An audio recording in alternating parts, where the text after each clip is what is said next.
Hello and welcome back to another edition of the Osceola's Seminoles Sidelines, a special Tuesday night edition. We usually do this on Monday nights, and that's the plan moving forward to do our post-game recaps once the Seminoles get into the start of the 2024 season.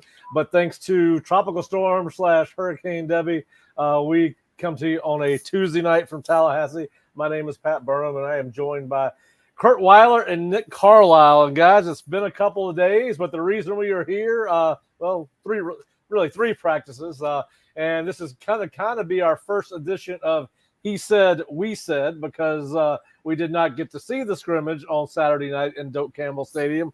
This team's first, but we did get to hear Mike Norvell and Adam Fuller speak at length on Saturday night, and then again, most of his Sunday press conference was to address questions on the scrimmage on Saturday night. So, guys, I just when we saw practice today, it was very limited in what they did. They are heading to Jacksonville, Florida for practice for 2 days, starting tomorrow morning. And then obviously, what would it be, Thursday morning? And right now, Kirk, I think you got an update on that, right? They're supposed to practice at UNF.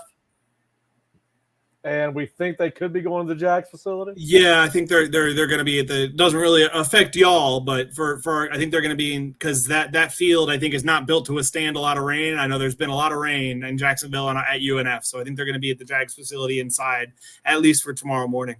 Yeah, and listen, for them to practice an NFL facility, I have to imagine. Yeah, and it is a nice facility. Nick and I spent several hours there a couple of days ago and a couple of months ago, and for Jacksonville. Rivals Elite Camp, but we will try to keep you posted on the Osceola message board or via story, whether it'll be open to the public. It is at UNF. I don't know how it works with the Jags. I would not think that. No, it's not. Okay, so it would not be open to the public if it's at the Jags facility. They are pretty tight on security, as Nick and I recall. Yes. Yes. We almost got locked in the facility because of a storm. But anyway, listen.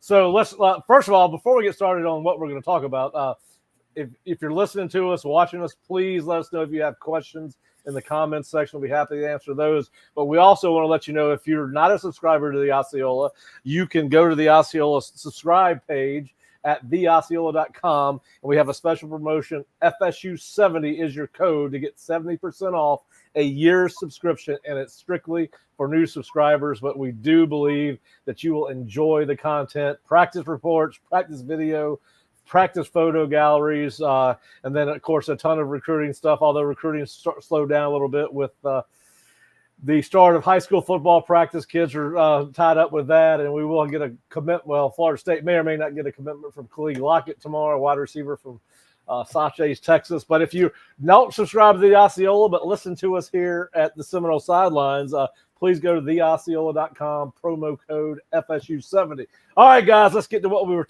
here to talk about, which is I want to get y'all's takeaways from what you heard Mike and Adam say on Saturday and just as much on Sunday, because it certainly seemed, based off what I heard, it was another strong day for the defense in Doak Campbell Stadium, as it was this morning in the indoor practice facility. But, Kurt, I'll start with you. I know you asked a couple of good questions in there in the press conference post-scrimmage, and just what were your takeaways from what Mike and Adam had to say?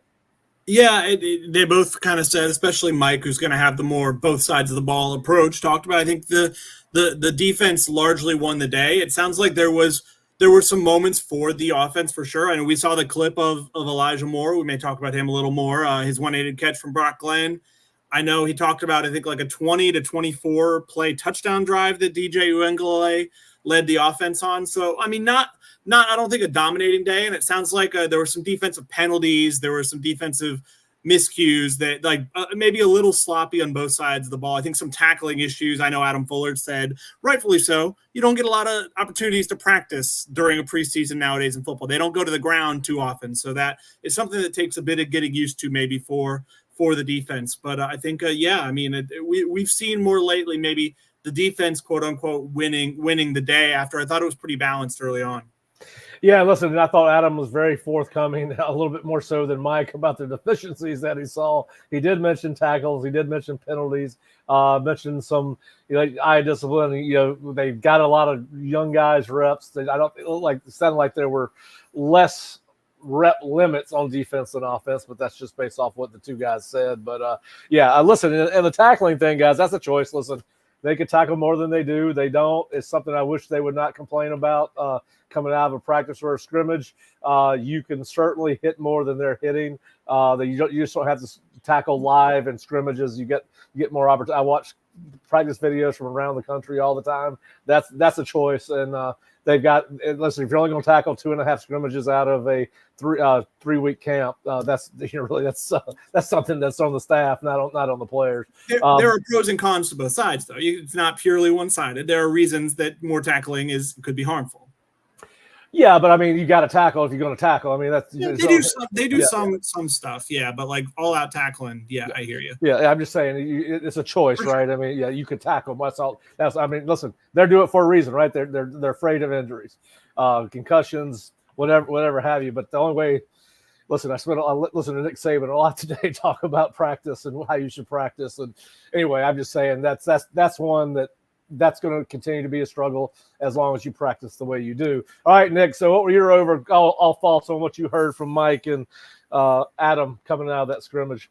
Yeah, all in all, it sounded pretty much exactly like what we have been seeing in the practice the first 2 weeks. It sounds like the scrimmage kind of aligned with what the lead up to the scrimmage was, mostly defensive dominant, but when the offense is able to get on a drive and get there little by little, that 20 to 24 play drive was notably finished off by Sam Singleton, who broke a couple of tackles in the backfield, then got into the end zone there. So it sounded exactly like what we had been seeing in practice, and that was really my takeaway. It's that I'm sure you'll talk about it a little bit when we get into the he said. What did you call it? He said we said. He said we said. But if talking about some of the things that Mike said, a lot of missed opportunities offensively. I took that to interpret that there were a couple of drops that probably could have made drives a little bit more effective. So it sounds like, as you said at the top of the show, the offense needs a little bit more work during these next couple weeks. Yeah, and Dan Squash is right. Every team in America has to start learning to tackle in season nowadays. It's crazy. Listen, we know they're going to get better. Each team does, but I guess my point was you could do more than what you're doing to make that. Listen, you're not tackling the donuts in practice is not going to make you a better tackler in game. I do know that. All right, so Dan Squash has also got a question, which, Kirk, I'm going to let you handle. What's up, boys? My question is about the other safety spot, not Shaheem Brown. Who do we feel good about playing significant reps this year? Has Hussey taken a step? Barker, what are your thoughts on those guys, Kurt?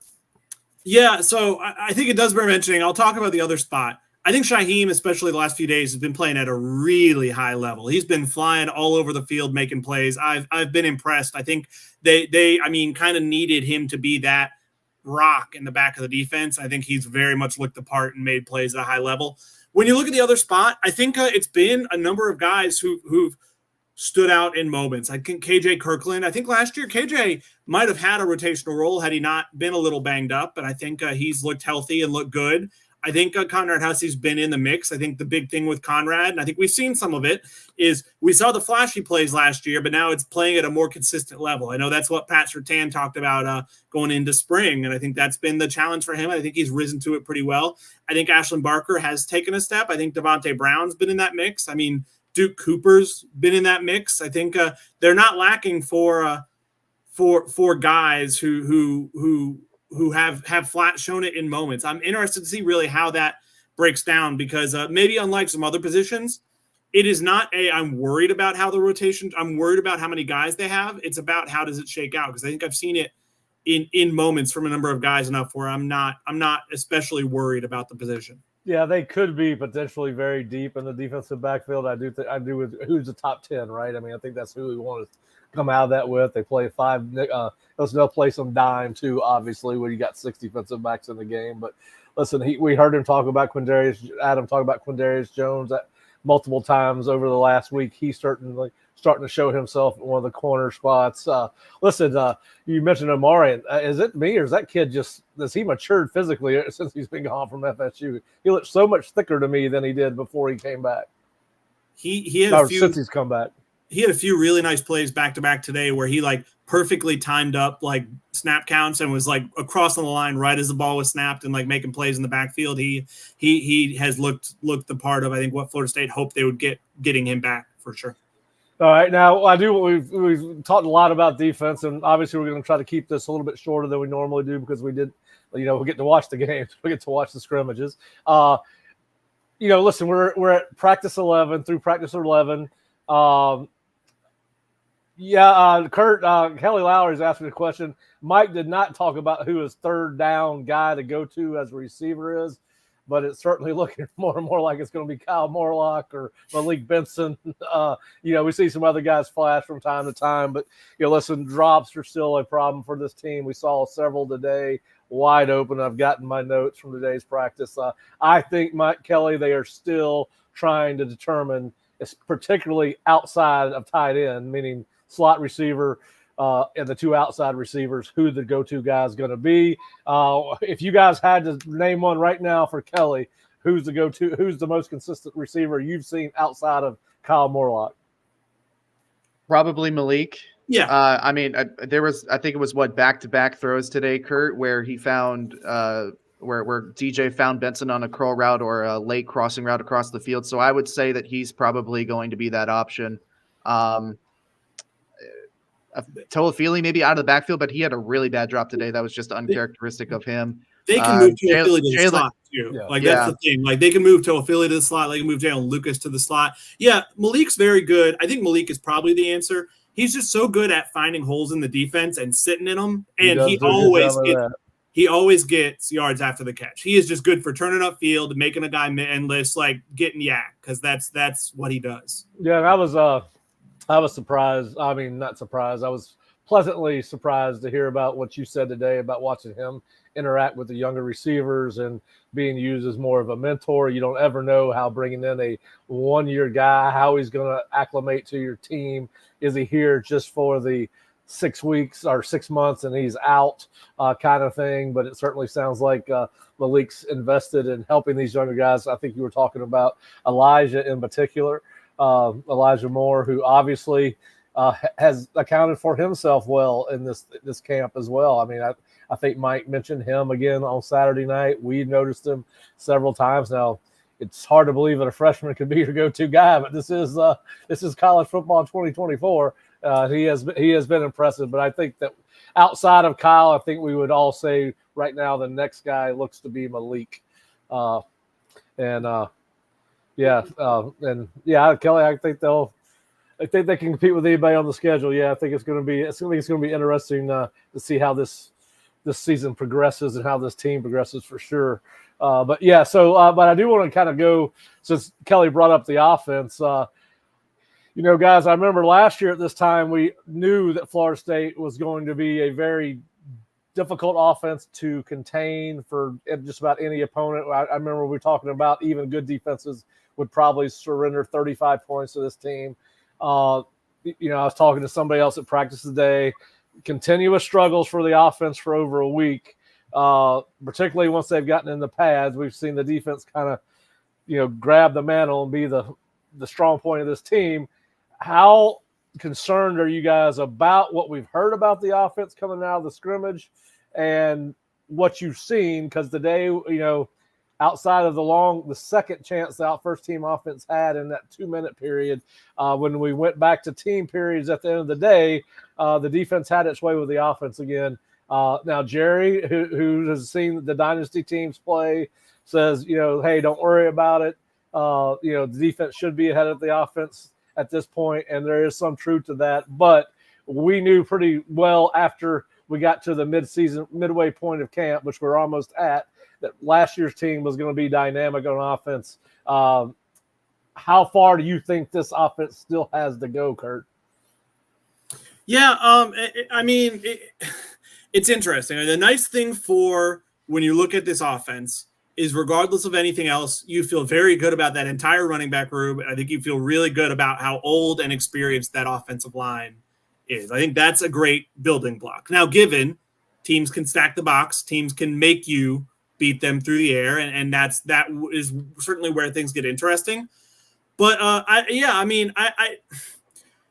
I still see the path for sure, because I definitely think a takeaway from watching 11 practices is I think this defense might be better than I thought they were. I think that this defense has a very good starting four on the defensive line.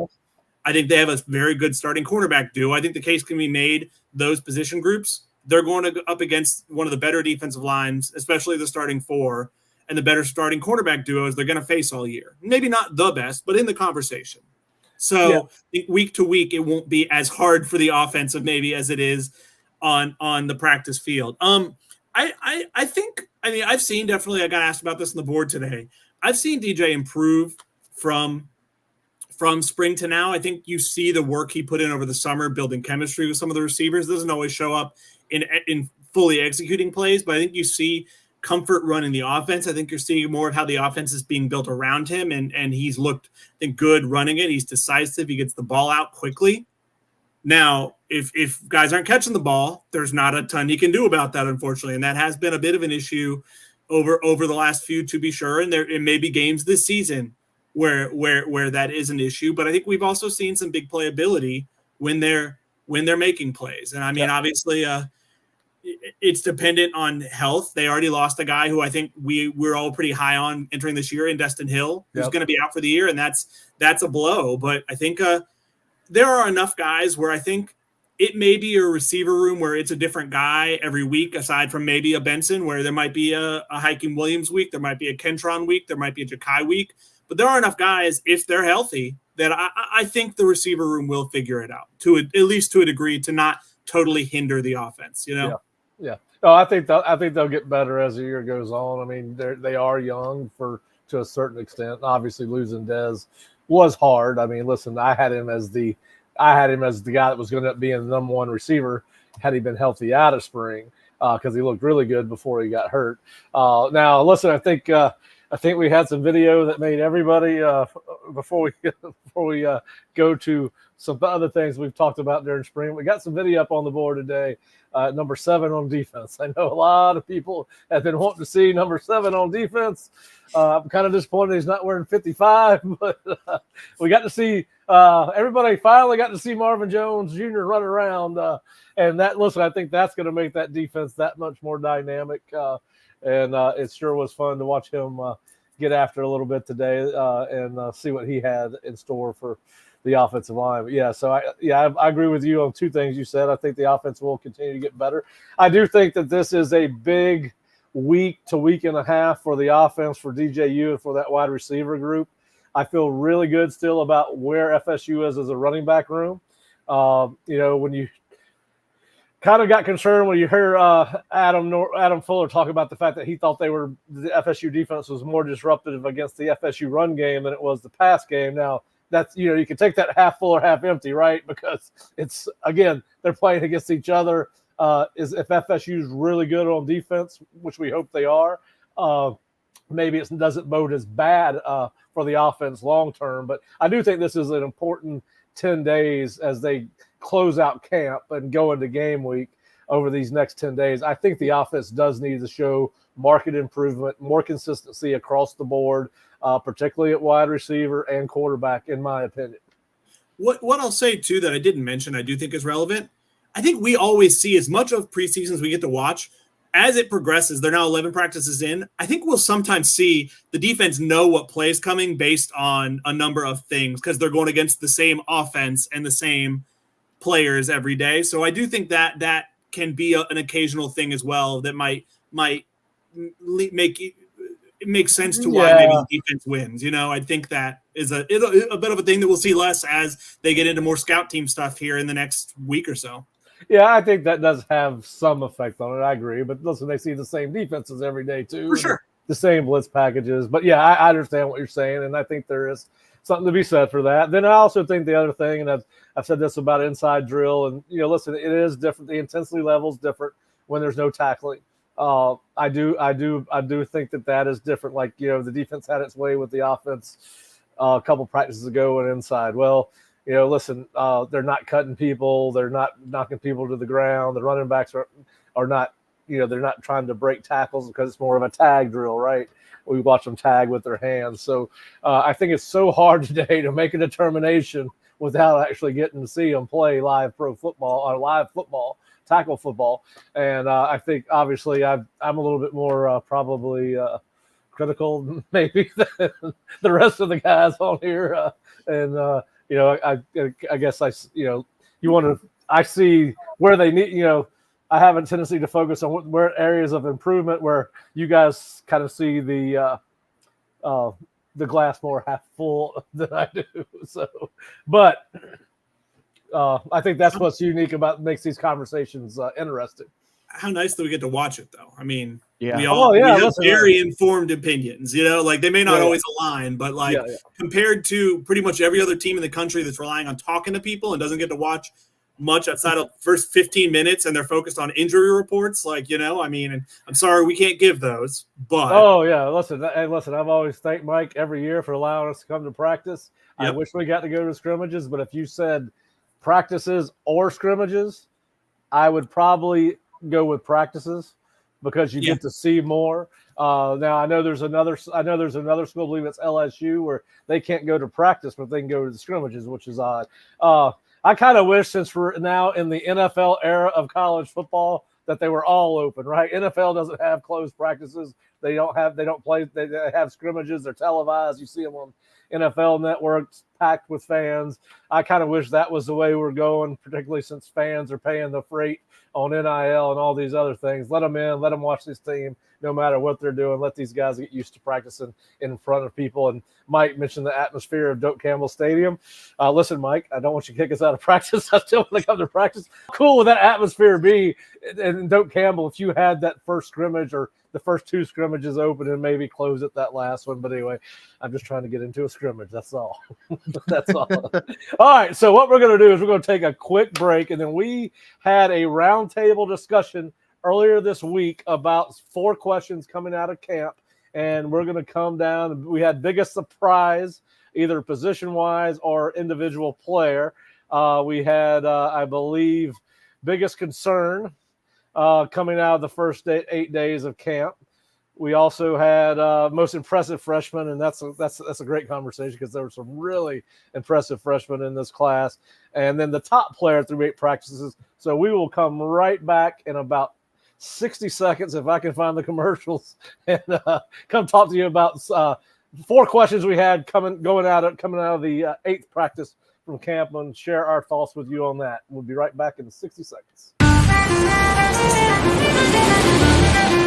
At Aviva Stadium in Dublin, the home of the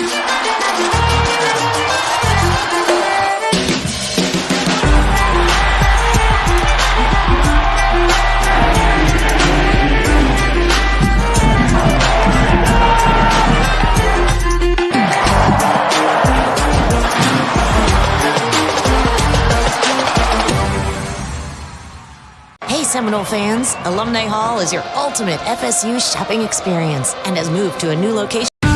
Hey Seminole fans, Alumni Hall is your ultimate FSU shopping experience and has moved to a new location off Timberlane Road in Tallahassee. Shop FSU gear from Nike, Champion, New Era, Yeti, and more. Alumni Hall has Seminole gear for the entire family, plus accessories and gifts. Spend $150 and you'll earn $10 off your next purchase with their Hall Pass rewards. Stop by their new location on Timberlane Road near REI, or shop anytime online at alumnihall.com. Alumni Hall, where Seminole fans shop.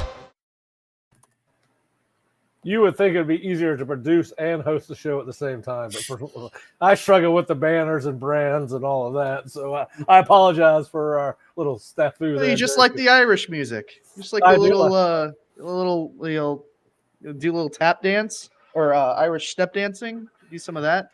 Well, I would pay good money to see you try an Irish step dance. Listen, I don't know how I dance now, but when I was a young kid, your age, I could cut a rug, buddy. I could move. I'm sure I have absolutely no doubt about that. Irish jig cut a rug? I had some rhythm. I had some rhythm when I was You could square young. dance. You do a little square dance. Oh, boy, I could country. That's not Irish. I could cover the gamut. But we're talking about when he was younger, and he was definitely not a young Irish lad. So he was a country boy. So even with the name Patrick Burnham. Yeah, that's true. That's right. That's right. We're proudly from Scotland, baby. Proudly from Scotland. Sorry, wrong island. My bad. My That's bad. fine. We have It feels racist of me. I have an affinity for Irish whiskey and dark beer, so I'm good with that. But yeah, I'm not going to cut a jig today. No, I'm not going to do that. I don't know if my knees will handle it. And but yeah, there was a time, Nick. There was a time. I promise you, there was a time. I could go to Friday night. What do they call it? Stetson's on the Moon. Or I could go to the late night library. Either one I could do. I was good. I was versatile. Thursday night fast dancing, whatever you want to call it. Then Friday night two-stepping with the ladies at the Moon. So unfortunately, not enough ladies. But all right, guys. So we spent some time after the 8th practice talking about. We asked ourselves 4 questions. Everyone took part in it. Bob, Jerry, they're not here. They're actually going to be in Jacksonville covering practice the next 2 days. They will have live reports and obviously updates throughout the day, both on Wednesday and Thursday about practice. So glad to have those guys over there. I don't know how well Nick and I have just been over there, but it's the first time I have not been over there. All right, so guys, let's go. Biggest surprise, positive or surprise coming out of camp. And Kurt, I'm going to let you start. I think do we all agree on this one? I mean, I think we can all touch on it. It has to be the linebackers, especially. I didn't. That was different on this one, but you and I were the same. You and I were the same. Nick, I'll let you touch on it too, but especially with, Mike Norvell being candid. He's not always candid, but saying DJ Lundy was a bit limited going into preseason camp and early in preseason camp. If you told me that, I would have been a little worried going into preseason camp. And I frankly haven't been worried based on what I've seen from the play. I mean, Cam Riley is legit. I think you've seen guys like Blake Nicholson and Justin Cryer take the next step. Even some younger guys in the room who haven't played as much as those two. I think you've seen some encouraging signs. So I think that has to be my answer. Yeah. I mean, really, I think most of the focus was really on, okay, how much is Cam Riley going to be able to adjust to this defense with the amount of time that he's been on campus? How is he going to look? Big, obviously 6'5" frame. How is he going to look? And also just how many of the younger linebackers are going to be able to take a step in year 2 in order to be able to make it in and seriously contribute in that rotation. And I think Nicholson has looked good. Juice Cryer has looked good as well. So knowing that you have developing options that have looked good thus far in the first 11 practices or so definitely makes you feel a lot better about the room that I think we all can agree on, apart from maybe the tight ends, which is now the number 1 option. I think most of us can agree on in terms of like the room that probably needs the most work. Previously was the linebackers, but I think we can all say now that the linebackers are not as much as a concern. Yeah, listen, I said after 4 days before they put on pads that they would have been that position group would have been my pick. I don't think I would have gone with a individual player, but listen, running back, I did not know what to think. They were going to get in Jalen Lucas. Listen, I don't know. I think Trey Benson is probably a better football player than Roydale Williams. I mean, faster, more explosive. Although Roydale, he's a tough runner. He makes plays. Not discounting, but I did not know what they were getting in Roydale or Jalen. And you had, could Lawrence carry the load as the full-time guy? So you bring those 2 guys in. He doesn't. The running back room is deeper without Trey than it was with Trey, based on what we've seen. And listen, I think that's quite the comment. And then I think the other part of it was we've started to see Sam Singleton flash and Keziah Holmes flash. And so that room is really deep. If somebody did go down, you don't really feel like you're in much trouble, right? I mean, because they all make plays. They've all been productive. And listen, I really think that Jalen Lucas has been the surprise of the entire team to me, and we'll talk about that a little bit later. Now, like today is the first day I didn't notice Jalen on the practice field. Like, I think he made 1 catch, but it's the first day out of 11 that I did not have a Jalen Lucas moment. But listen, I thought I did not know when Trey Benson was a really, really good college football player. It's hard to replace good football. You just don't replace them every day. And I think that the running back room's got a chance to be special this year. And Mike can do so many things. And the one thing, anytime I have concerns on offense, even though, and I've got some going into this year, it's Mike's ability to call plays around deficiencies is the one thing that just, I am all right, they're going to be fine. He can coach around this, or he can scheme around it. He's really good at that. But the running back room is really talented, and I'm really looking forward to seeing how they split up the reps once we get into the season and exactly what their roles are. And I'm really looking forward to seeing, how deep they can be, as we've seen Cam Davis come on of late as well. All right, so let's move to where are we at? Potential concerns for this football team. And Nick, I'll start with you this time.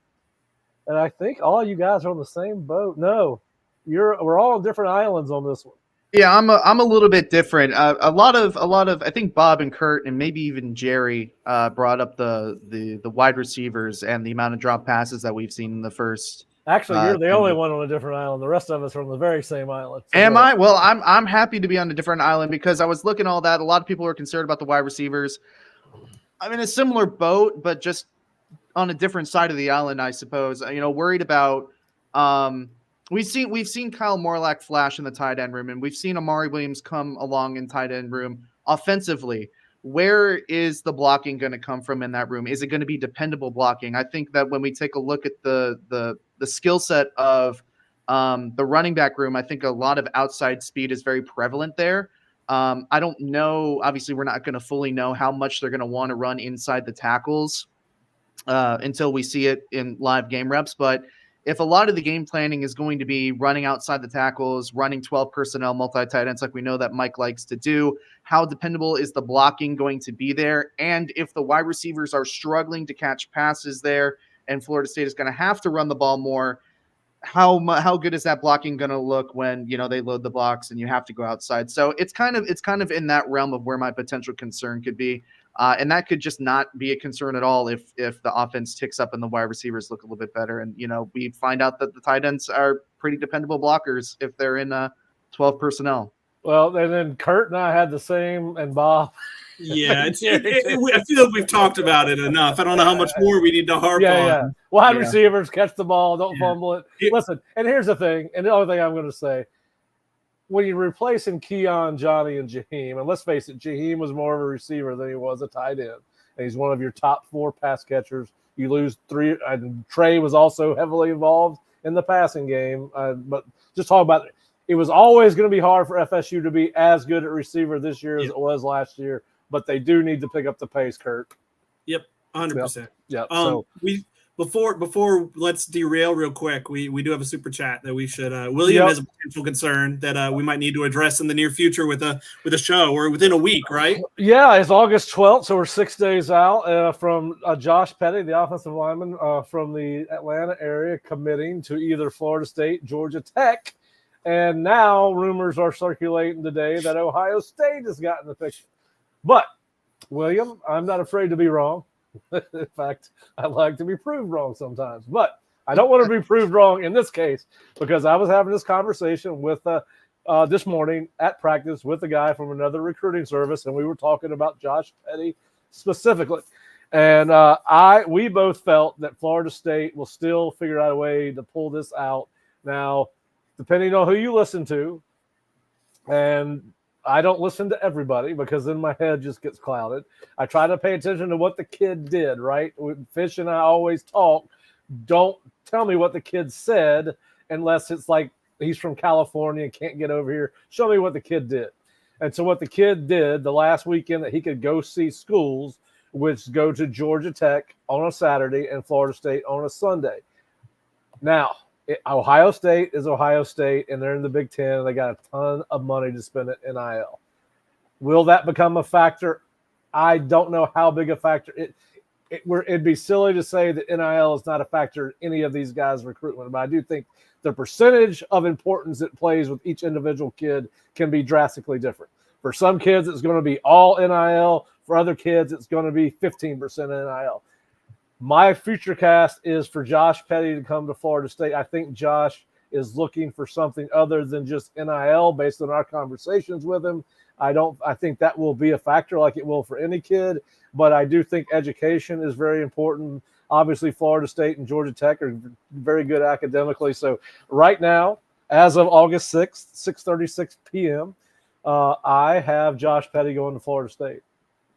Nick, you've talk to the kid? What do you think? Yeah, I've seen the Ohio State stuff pop up, and I just can't seriously believe that Ohio State is going to come from behind and swoop it away from Georgia Tech, or either Georgia Tech or Florida State, after he visited those two schools last week.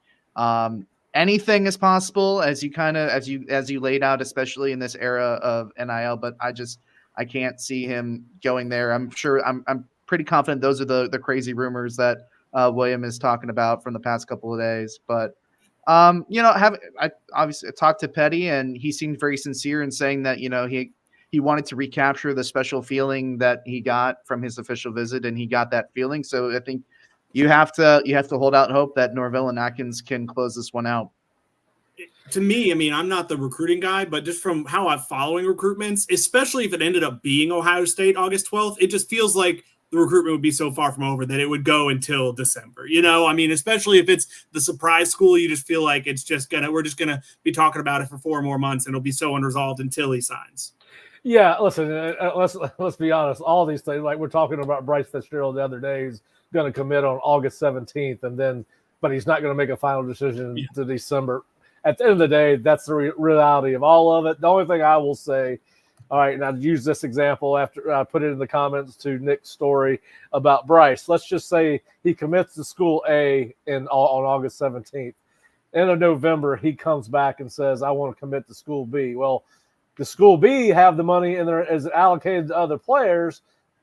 There's a lot of variables, right, with that NIL. Have they committed to other players? Is school B willing to let go of a commitment to get Bryce that money that he wants? Will Bryce take a lesser deal at school B than he would from school A?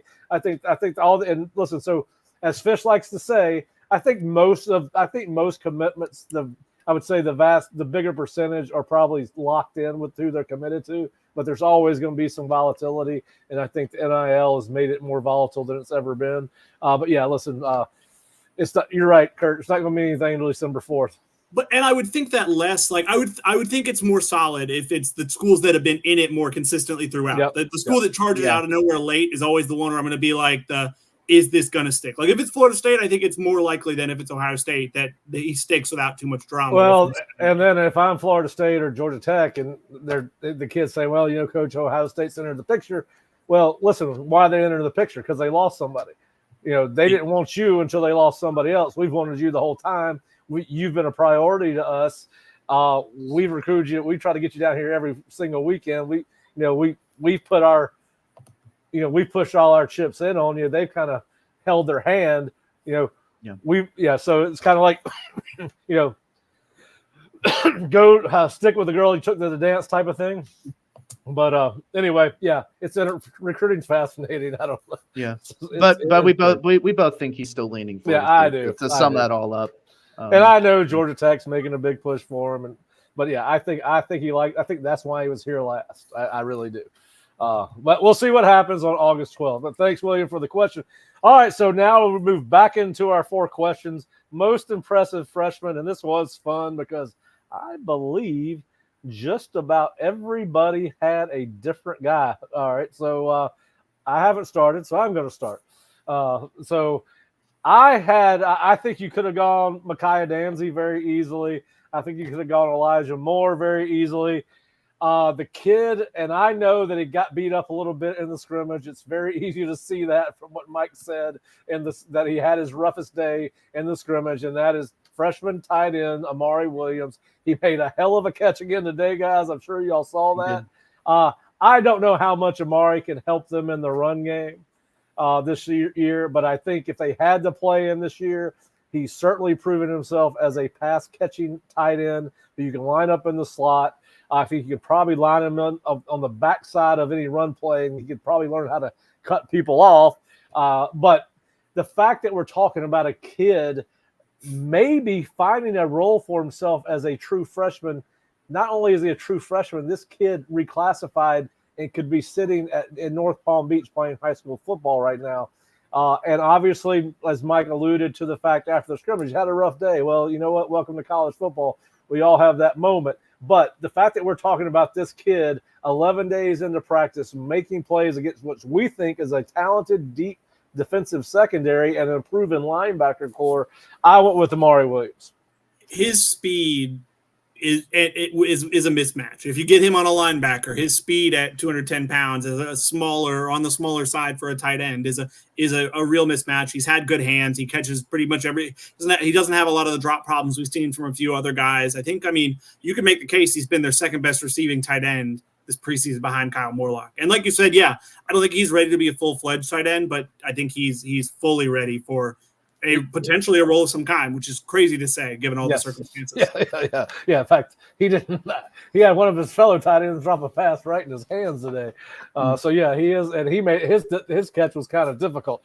All right, Kurt, who did you have as your standout freshman? I think the first week of camp. When we did this going into preseason camp, I said Mekhi Danzy. I think he had been just so impactful.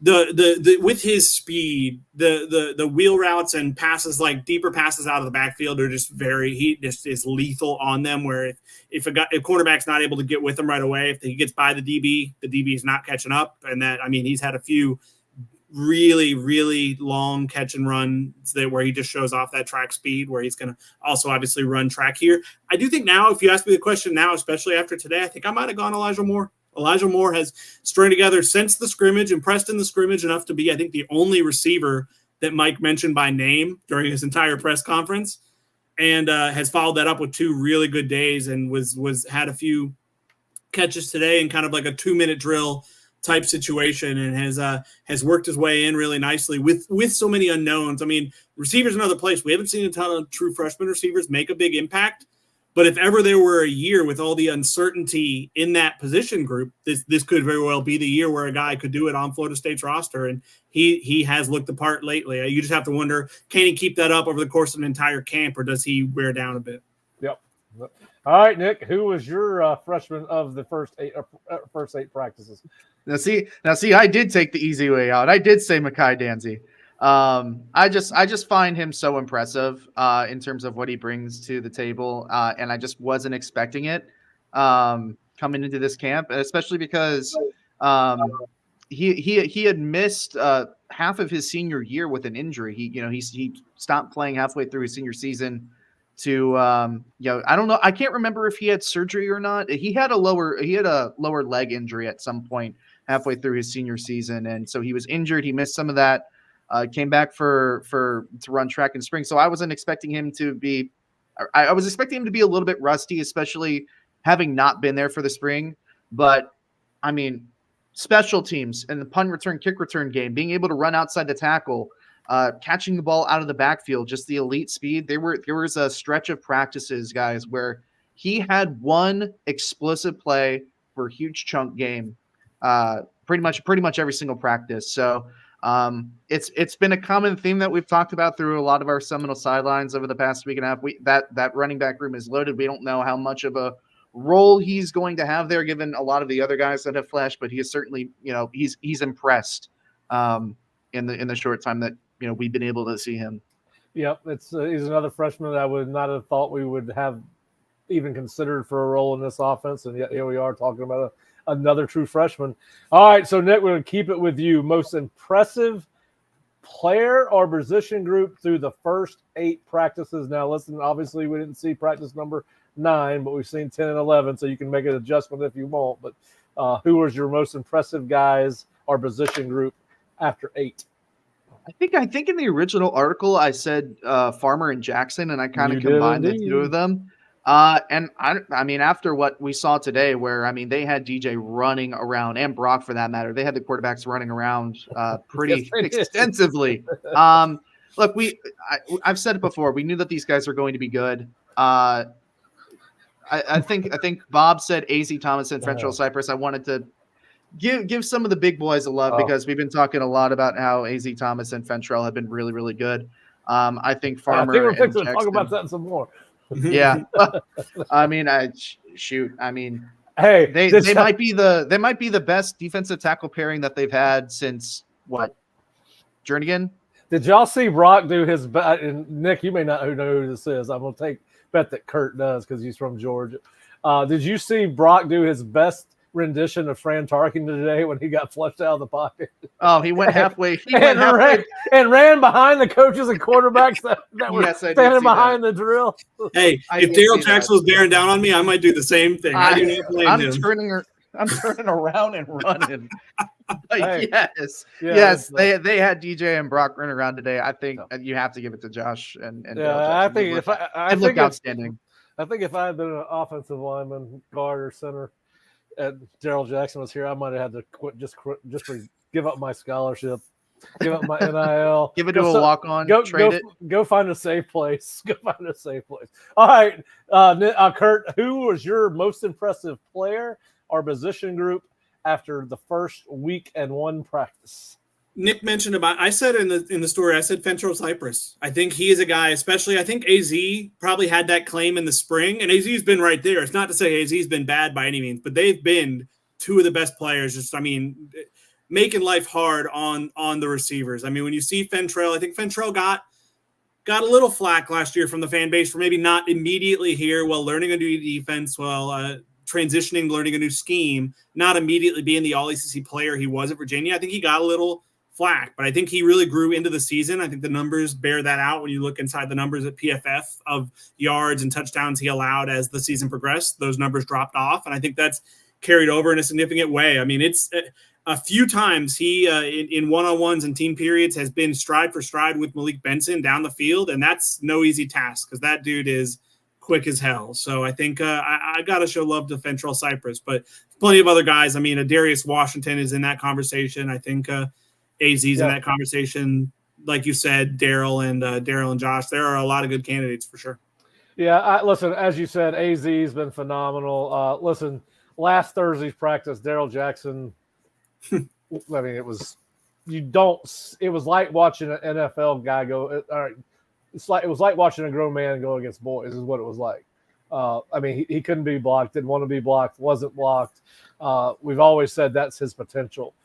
He's got a potential to be a first or second round guy in the NFL, and he showed that last Thursday. And but to me, and listen, I know you guys get tired of me talking about it, but he's been the most up through the first 8 practices. He'd been the most consistent guy on offense, and that's Jalen Lucas. Every time there was a big play, Jalen Lucas was streaking down the field. Now, I've got questions on durability because he's small, but listen, who he is, and I like him in Mike's offense. Like, I would have loved to seen Deuce Vaughn, the Kansas State running back who is now with the Dallas. That's who this guy is. He's got a chance to be that dynamic. Now, will Mike use him running through the tackles as much as they did Deuce at Kansas State? Probably not, because he's got Roydell. But he will run the ball through the tackles. We've seen it. I mean, he will run between the guard and tackles and center and tackles. But listen, he's a threat as a receiver. He's a threat as a running back. He's a threat as a kick returner. He's hard to find behind the line of scrimmage when they line him up in the backfield. I don't know how you tackle him. I mean, how you get a good lick on him. I mean, somebody will, but he to me, through the first 8 days, was the most impressive guy on offense. I think there were several on defense. You mentioned Daryl, Fentrell, AZ, Josh.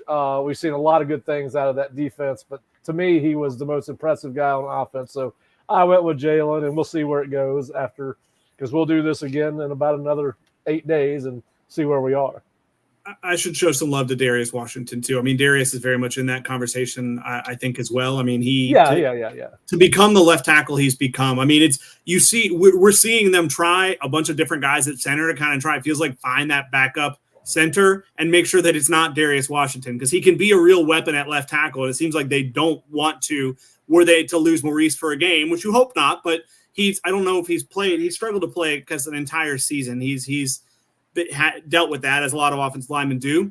I think they feel pretty desperate, it feels like, to not have the backup play and be Darius again.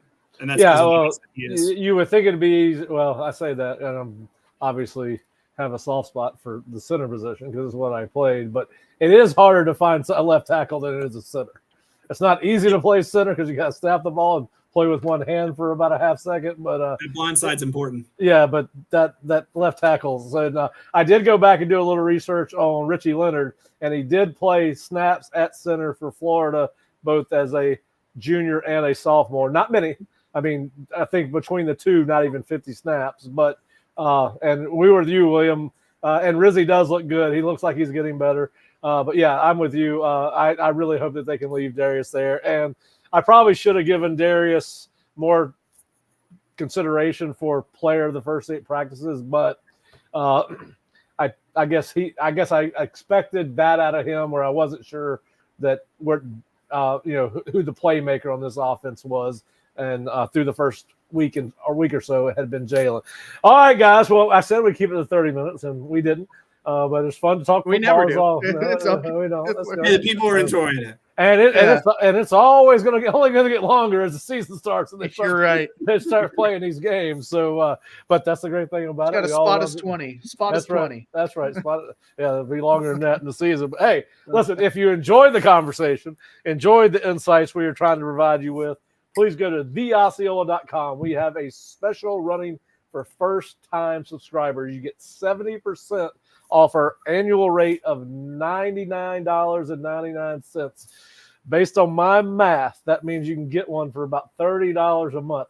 I'm not a mathematician. 30 a year. I can barely 30 a year. I'm sorry. Well, we'll take 30 a month if you got it. But any oil princess out there? Yeah. And by the way, one of you guys had a secret admirer, and y'all totally blocked her. Ariana got blocked by somebody. Who was that? Nick, she was a bot. Yeah. Oh, she was. No, that was me. Right. She was a bot. I so noticed it. Yeah, she was admiring the wrong way. After how much YouTube I've done over the past 6 or 7 years, like that was an instantaneous, like, no, we're good. Okay. I thought maybe Cupid had struck the show. All right, so so 70% off an annual subscription to theosceola.com. The promo code when you go to the subscription page, and it's right there on your screen, promo code FSU70. FSU70. So please check us out at theosceola.com. Excuse me, we don't have a cough button on my mic.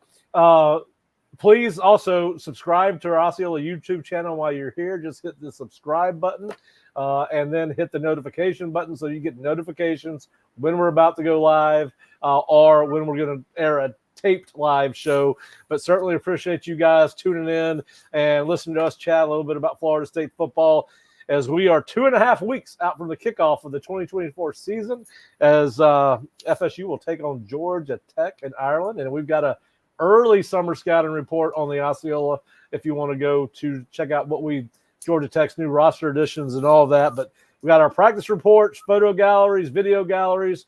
Check us out at theosceola.com. And we will be back later this week with another live edition of Seminoles Sidelines. And we will talk to you soon. Have a great night.